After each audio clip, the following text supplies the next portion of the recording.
ለምድር አለት አላት። በሰው ጸጉር እንዳለው ለምድር ሳር አላት። እንዲያርጎ ይሰጣል። ለሰው ደም እንዳለው ለምድር ውሃ አላት። እንዲያርጎ ይመግባታል። ሰው ጥሮ ብሎ ማለት ተደርገው አረባሩ በቃለ እግዚአብሔር ጸና ሰማያት ወምስትንፋሳሁ ሁሉ ኃይል የእግዚአብሔር ቸርነት ምድርን ሞላ።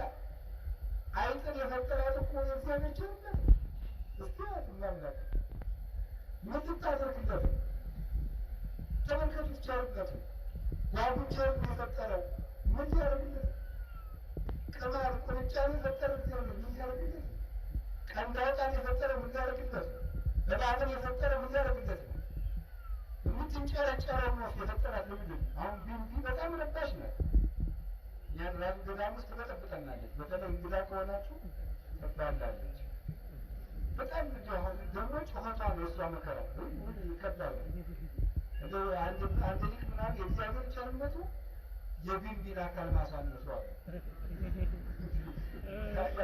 ዝናብ ምታክል ኑሮ እኮ ማደሪያ የለም። ተፈተ በአንድ ቀን እኮ ከተማ ውስጥ ተፈቶ ያደረጉት ሶስቱ ቢጮሁ በቀላል እረፍት የለም ነው።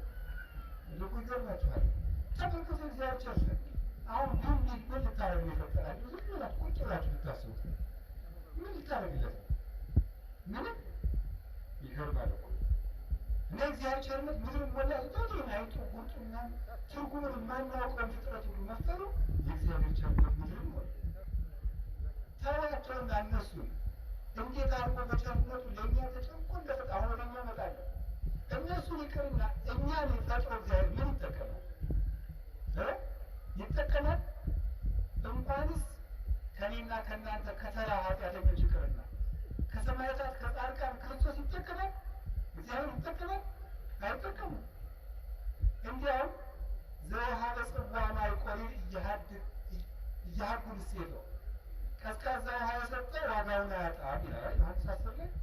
ቀዝቃዛ ውሃ የሰጠ የሚለውን ቅዱስ ቄርሎስ ሲተረጉመው በጣም አስደናቂ ምስጢር ያወጣበታል። ቀዝቃዛ ውሃ የተባለ ውሃ የዘከረ ነው በቁም ድሀ። ምስጢሩ ግን ይተረጉመዋል። ለክርስቶስ ደምን መስጠትም ቢሆን ቀዝቃዛ ውሃ ነው ይላል። ምክንያቱም እሱ ከሰጠን ቸርነትና ጸጋ አንፃር የሰው ስጦታ ትርጉም የለውምና ለእሱም አይጠቅመውምና አካልን እየቆራረጥ እንኳን ለእግዚአብሔር ብትሰጥ ለእግዚአብሔር ተራ ስጦታ ነው። ለምን? እግዚአብሔር ምን ትጠቅመዋለህ? ከሰገድከው ስግደት፣ ከጸለይከው ጸሎት፣ ከጾምከው ጾም፣ ከመጸወትከው ምጽዋት እግዚአብሔር ቸግሮት ልታለብሰው